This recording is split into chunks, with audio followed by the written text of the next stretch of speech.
So we're lucky to have our next speaker. He's an annual speaker at this symposium, well known to many of the patients and families in the room. Dr. Tim Donahue is the chief of the Division of Surgical Oncology, professor of surgery at UCLA. He is also the director of the General Surgery Residency Program at UCLA and holds a dual appointment in molecular and medical pharmacology and serves as the surgical director of the UCLA Aggie Hirschberg Center. He has a very active and busy research lab. He has NIH funding looking at new translational work to be able to help patients with this disease. We're really excited to hear his talk today on the UC Pancreatic Cancer Consortium, which he's been a leader of. Dr. Donahue.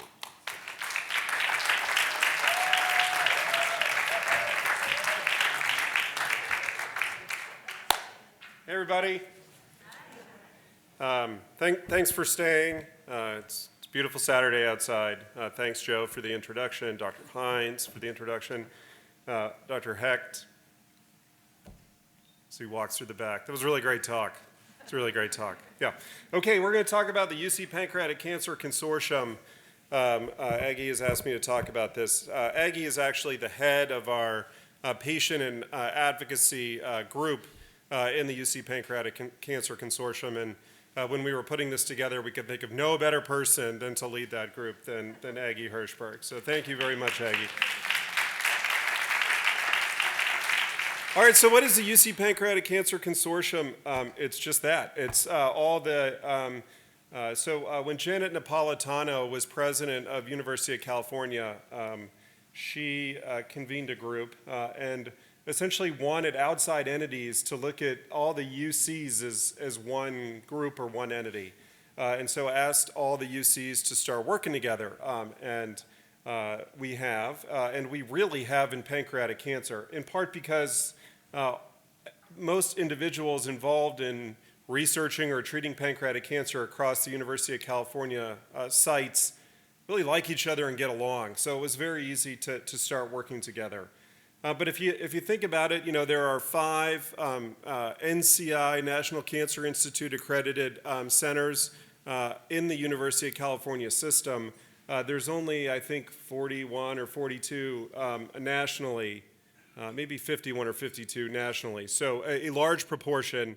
We see a large number of the cancer patients in the state of California across the UC sites. And so they asked that we work together, as I said, and start working on some big questions.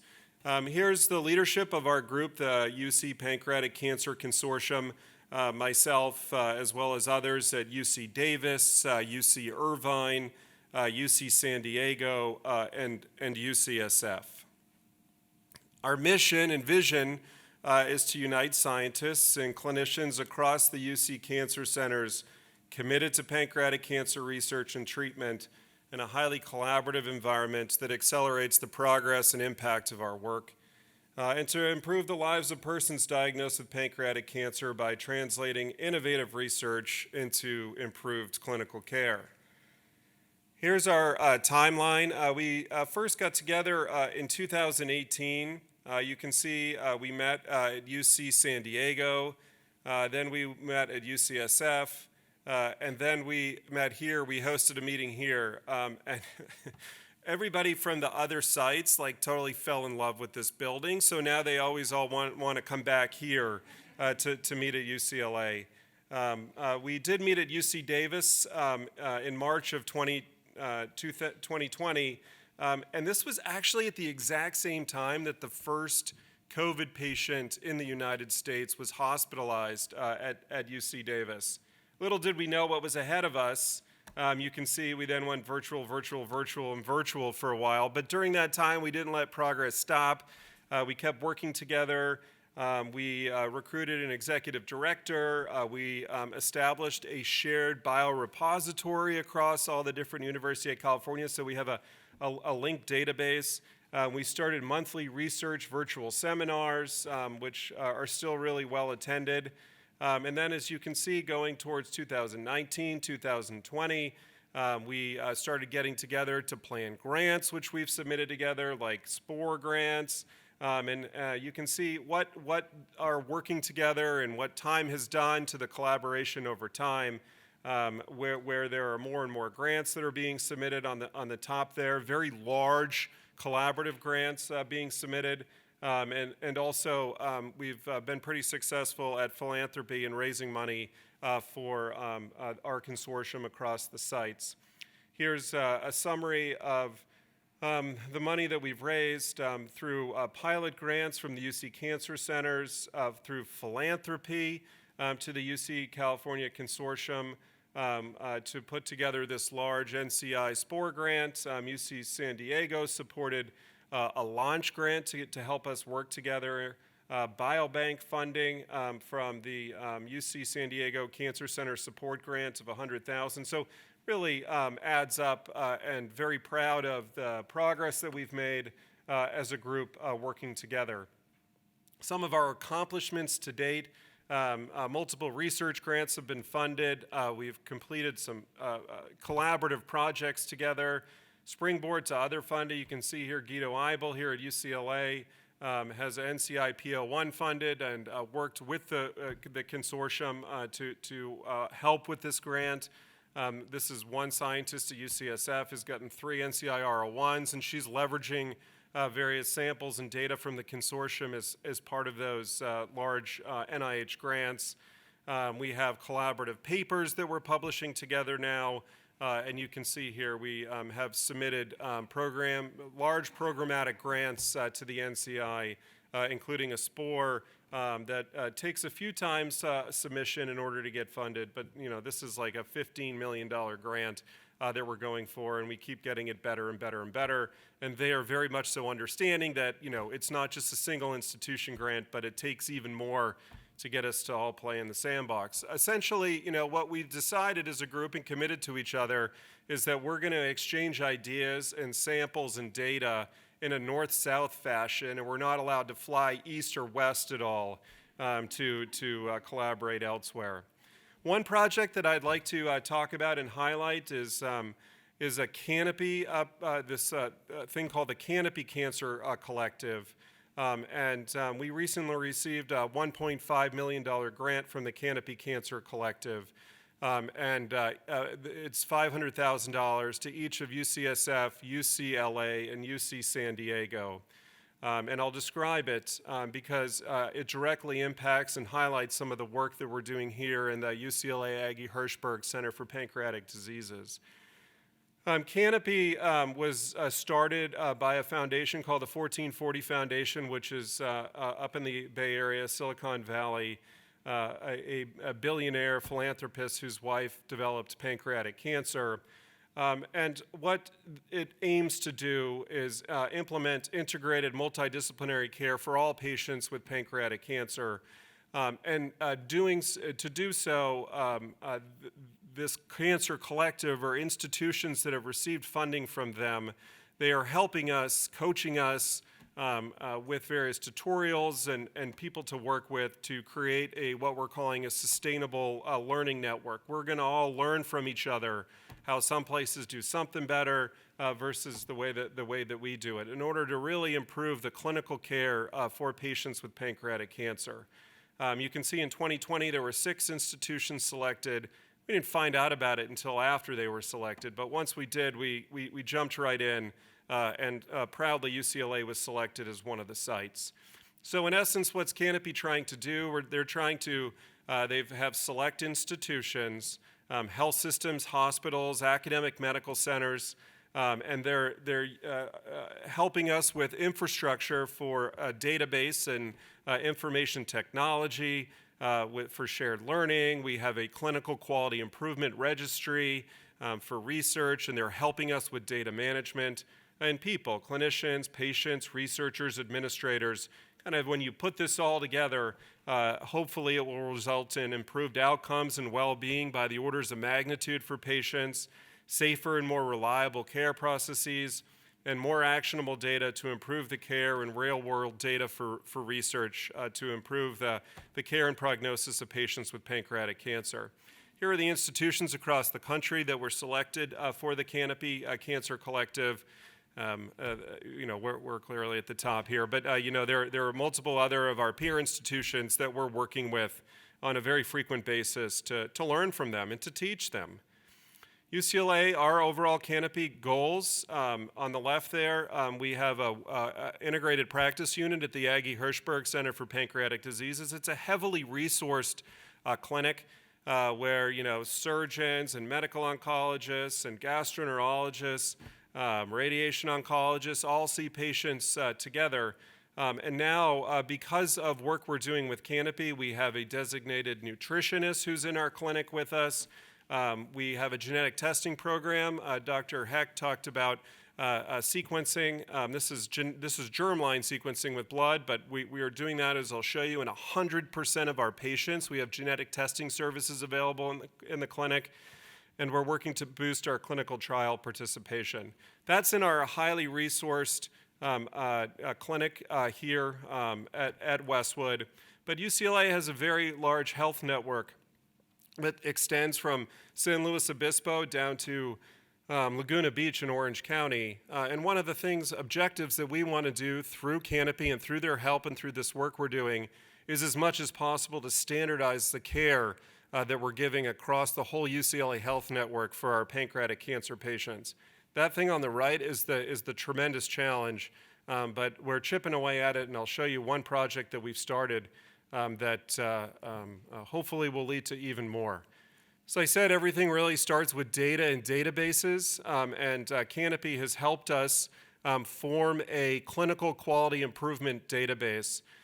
We, in essence, in a real-time fashion now are able to know about every single patient with pancreatic cancer who's seen across the whole UCLA health network. It comes right into our office, and we're recording it and logging it in a database. And also submitting this information to Canopy, with permission, of course, so we can not only learn internally, but we can share this data with the whole network so they can learn from us. And it's an incredibly powerful thing. It took a lot of work, a lot of approvals.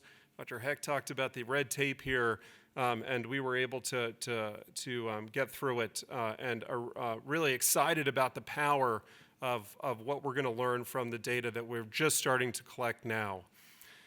These are our goals, our key metrics that we're working on for Canopy right now. One is to expand the germline testing services, and so all patients can get sequenced. So hopefully we can find those PALB2 mutations, those BRCA1, those BRCA2 mutations, to all pancreatic cancer patients in the whole UCLA Health Network.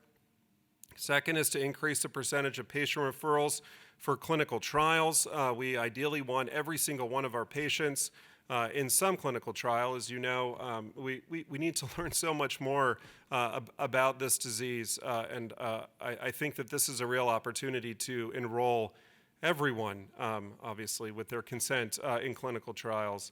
And also clinical nutrition, which was a tremendous unmet need for our patients and in our clinic. Canopy, the opportunities from Canopy and also from Aggie Hirschberg have helped us beef that up a little bit. Here's one example. I talked about the genetic testing services. So this, again, is just a blood test.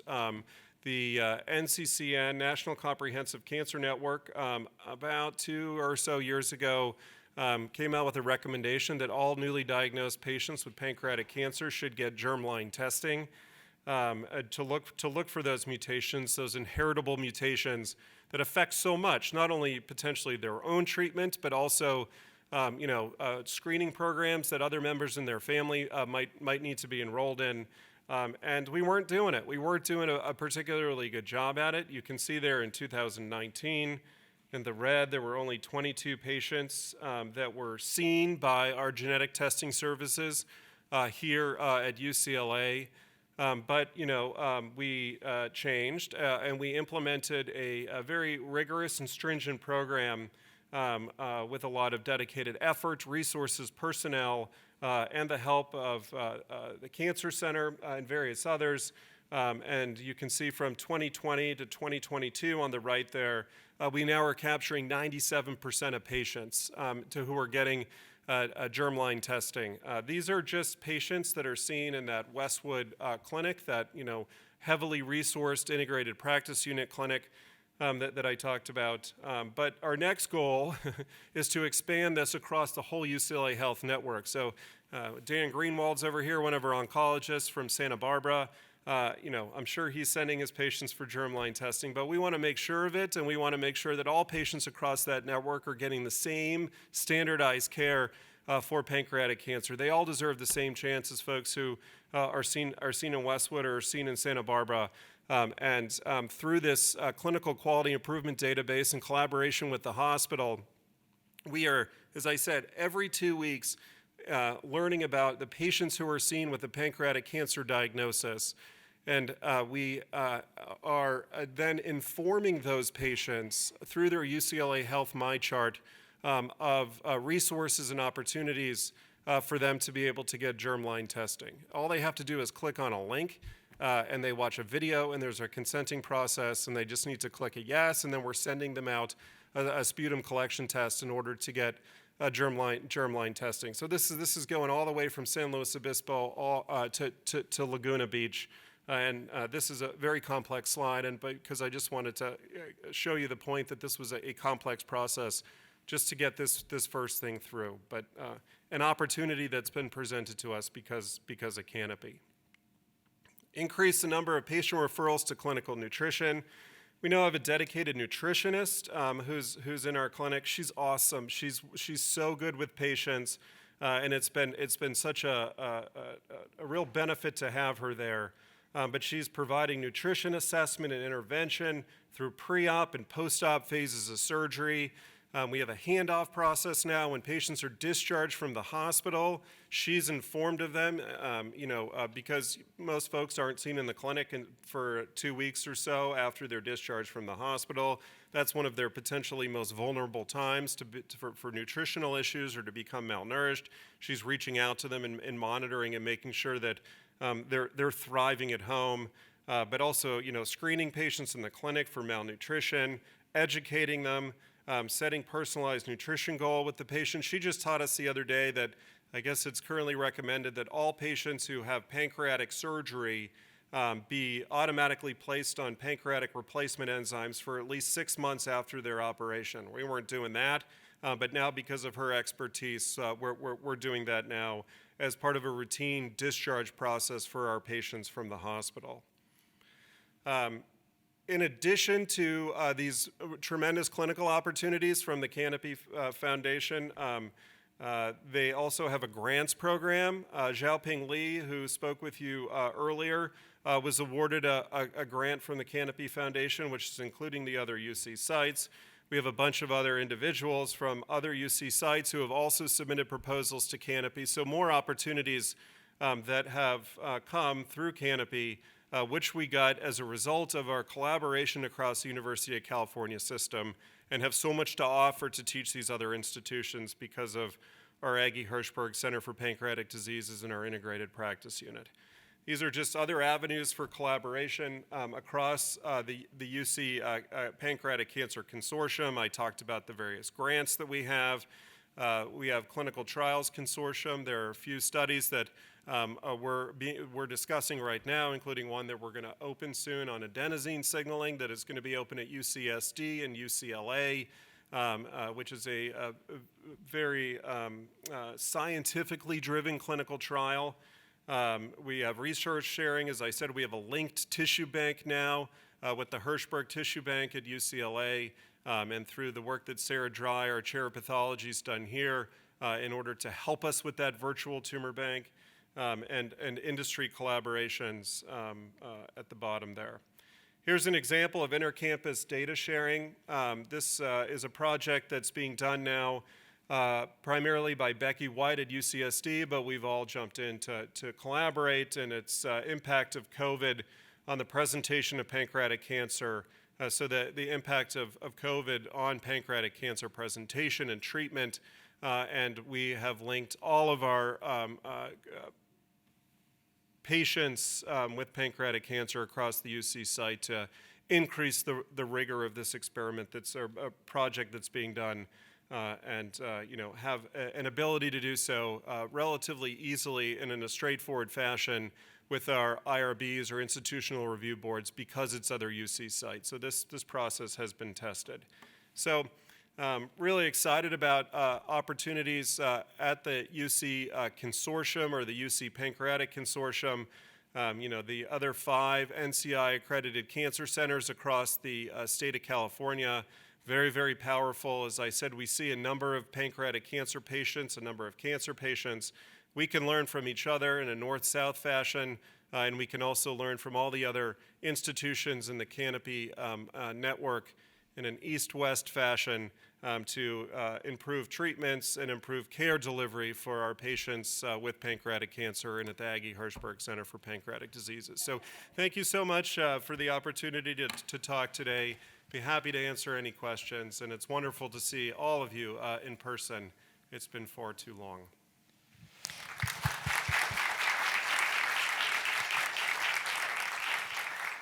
Thank you so much, Doctor. I'm going to give you this mic so they can clear the podium for the next speaker for the survivor panel. But if anybody has questions for Dr. Donahue, now is the time. Do you mind? Are you able to get up to the?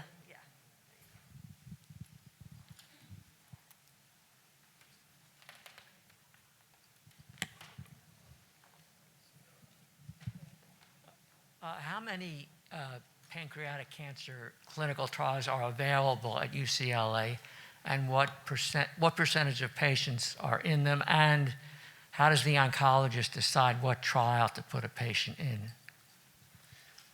Yes, it's a good question. I'd say we probably usually have at least one clinical trial for patients at all stages of disease. And we usually have multiple trials for patients with more advanced diseases. So we have a really well-rounded, robust clinical trial portfolio. Dr. Hecht, who's here, we're going to talk about another one that we're going to start this afternoon. We're going to talk about another one that we're going to start soon. I think that's one of the real benefits of being seen and treated here. And I tell patients that all the time is, we're able to provide you with these trials and the state-of-the-art care because of this robust and well-rounded clinical trial portfolio that we have and opportunities that we have. Number of patients who are put on clinical trials. That's kind of hard to assess. I don't know, I'd say if I was guesstimating around maybe 50% or so. I think it varies by disease stage. I do think that there's room for improvement, but we're working on it.